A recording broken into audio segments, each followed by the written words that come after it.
Hi everybody, thank you very much for joining my channel again. My name is Katrina if you're new here, and I am a mum of 3 and of course a little fur dog as well. So technically a mum of 4. My eldest is 8 years old, that's Georgia. Middle child is Jude, he's 7, Jude the dude. And then the youngest, who is the boss of the house, is Julia, she's 3 years old. And then not to forget, my 4th little furry child is Bobby. That's my dog, you'll probably see him about. He's nearly in every single video, so I'm sure he will definitely make an appearance in this one. So yeah, today I am just making sure that I am on top of the weekly house clean. Stripping Julia's bed, so I'm in Julia's room at the minute. She does have bunk beds. They weren't actually her bunk beds. She used to have her own little nursery, but as you probably have seen, if you have watched previous videos of mine, you will see that I did get a renovation in my property. So this room is now her room, and the 2 older kids have the upstairs attic room. So they both have their own individual rooms in the attic, along with a separate bathroom and their own little storage cupboard where they would store their school bags, games, anything at all that they want to store in there. So yeah, the bunk beds seem to be a little bit out of place for Julia and for what she would actually need it for. There is steps that go at the side of this bunk bed, and I've taken them down purely just to have a little bit more room in this room. So at the end of the bunk bed is where I've put her kitchen, and then little mirrors, IKEA mirrors, so she can look at herself in the mirrors. And of course I put a little shelf, you can see that from the camera view, and 2 little mirrors underneath. So she has her little shelf with her books and her lamp, and then, you know, kids love to look at themselves, so that was the purpose of that. And there was actually a scratch on the MDF wood, so I just thought, oh, why not hide it with a few mirrors? No other kind of paint was doing the job, so that's where I got that idea from. So yeah, sorry about the bending over view. I promised in my last video I wasn't going to give you a full moon view, but sometimes it happens. I'm sorry. Not sorry.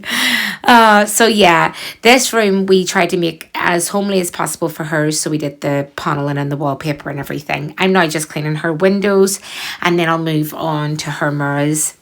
So how was everyone's Mother's Day? Mine was a bit crazy, and I had said that in a short that I had created before. You'll probably see that in my shorts. And yeah, it was crazy and it was busy, and it's just the way that I wanted it.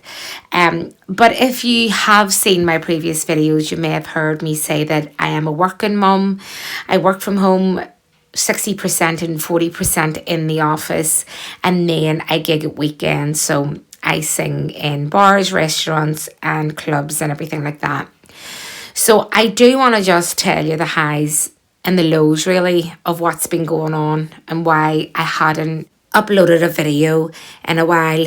But I just want to actually bring your attention to what I was telling you about there, which is the mirrors there at the side with their little kitchen. So you got a quick glimpse of that. But yeah, so I just wanted to bring you back to why I haven't uploaded anything in a wee while. And of course, yes, it was a busy weekend last weekend, and I was expecting, you know, because there's 2 less people at the house, be less washing, less cooking, and I would have the time, all the time in the world, to sit and edit and video a little bit more footage and really enjoy the process of YouTube. Because as I've explained before, this really is something as an escape for me, my own little hobby.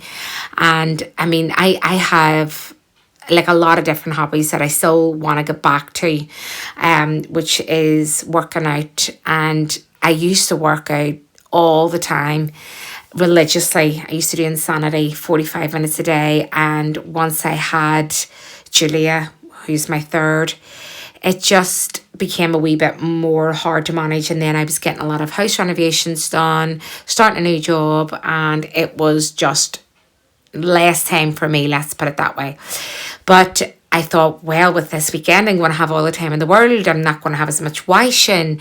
Julia slept in my bed, which meant there was 1 less bed to clean, and Jude was out of his bed. So it just seemed like I would have all the time, but I never. And I didn't even have gigs this weekend. I'd taken the time off just to sit back and reflect.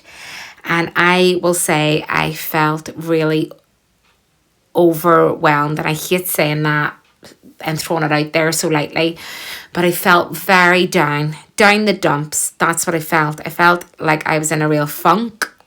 I felt like life was just not going my way. Since I broke that mirror, like last week or the week before last, it really has been a trail of bad luck.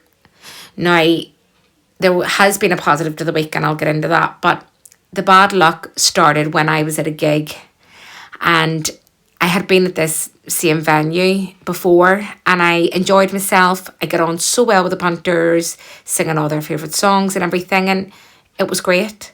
No issues. Didn't feel like my safety was an issue.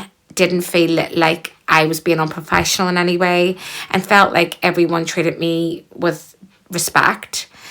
And when I went back for maybe the fourth or fifth time I'd been there, I went back, and that changed on this one occasion dramatically. Really had left me feeling very, very fearful for my safety, and really vulnerable. And I the only way I can describe it is feeling dirty and ashamed and annoyed with myself. So I'll get into what happened.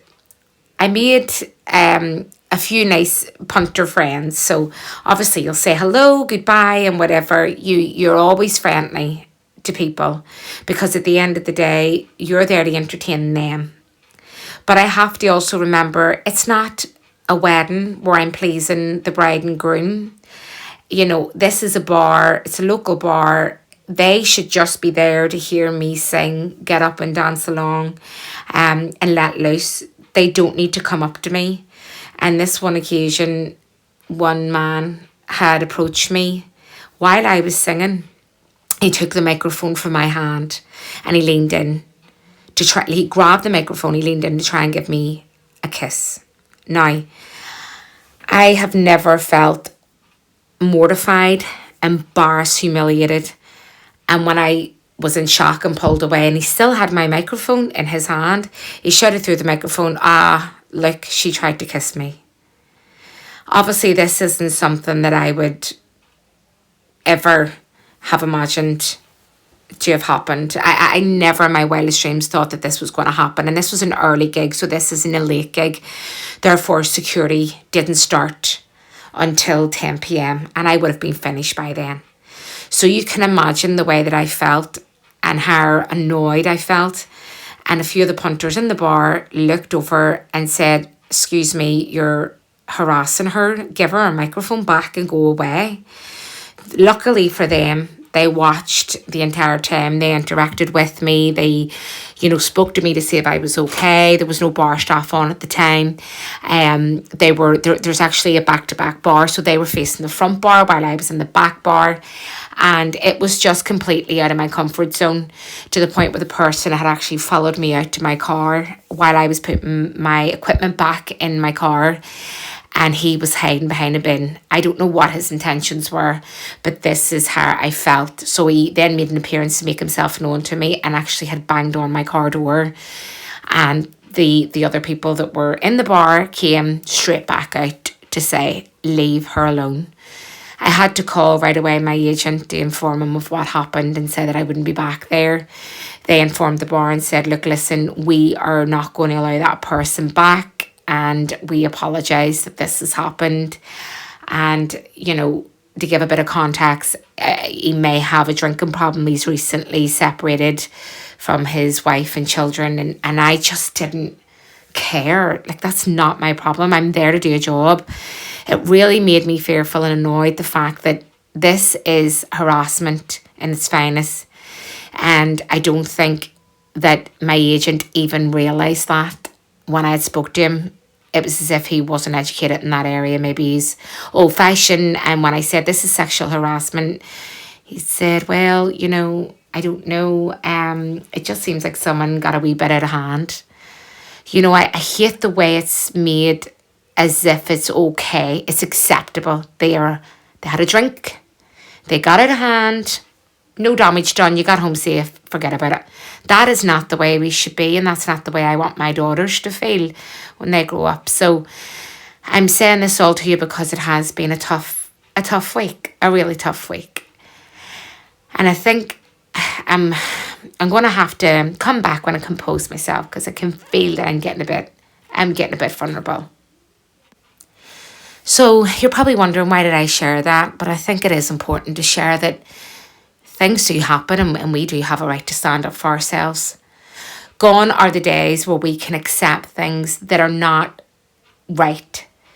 I remember deleting all forms of social media because of a very unsolicited direct message that came through on my Facebook. Didn't want it, didn't feel that the person had any right whatsoever to send it to me. I was in a committed relationship, and it felt as if it was either a spam or something that maybe had taken over this other person's social media account, and that's why I was getting sent this image. But the person knew me, and I knew the person, and I thought, no, I am deleting all social media. And you know what? I have not looked back. The only social media that I have now is YouTube, and the only other one to that is LinkedIn, and that's just for professional knowledge. It's, to find out jobs, to find out what's going on in the world of finance, to find out really what's going on with, the financial sector that I'm in, and other areas of like GDPR and compliance and things that I'm interested in. But it's not something that I use on a daily. It's something that I would probably look at a weekly basis, if being completely honest. But yeah, so that was my week. So I just wanted to share, because it is important. And had that picture and image been sent to me this day and age, that person would be getting prosecuted. But you're talking 5 years ago, so I don't think there was any hope back then. I don't think the law was brought out back then, but nowadays it is. So now I'm moving into Jude's room. I've been waffling on the whole way through George's room. Moving on to Jude's room, as I say, he didn't sleep in his bed. That was his first night he slept. And I am now hanging out a bit of my washing and just trying to get everything back into gear for the upcoming weekend ahead. Jude has a football match on Friday. Georgia has drama on Saturday and Sunday, and she's got a big audition that she's preparing really, really hard for. And then Miss Julia has her ice skating lesson, and because Georgia can't make her ice skating lesson, Julia will do the full lesson alone, which is the first time she's ever going to have done that. She is only 3, and she's been at it now from she was 2.5, so I would say coming up about 8 months, and she loves it. So yeah, that's me. I just really wanted to share that week with you and let you understand that not everything is perfect, and real life really did kick my butt this week. And of course, you still have to pull it together, be a happy, bubbly person in my 9-to-5 job. And of course, this weekend I have 2 gigs, so I'm glad last weekend I took it off, because of course I just needed to get my thoughts together and understand that that's not right, and it's okay to speak up.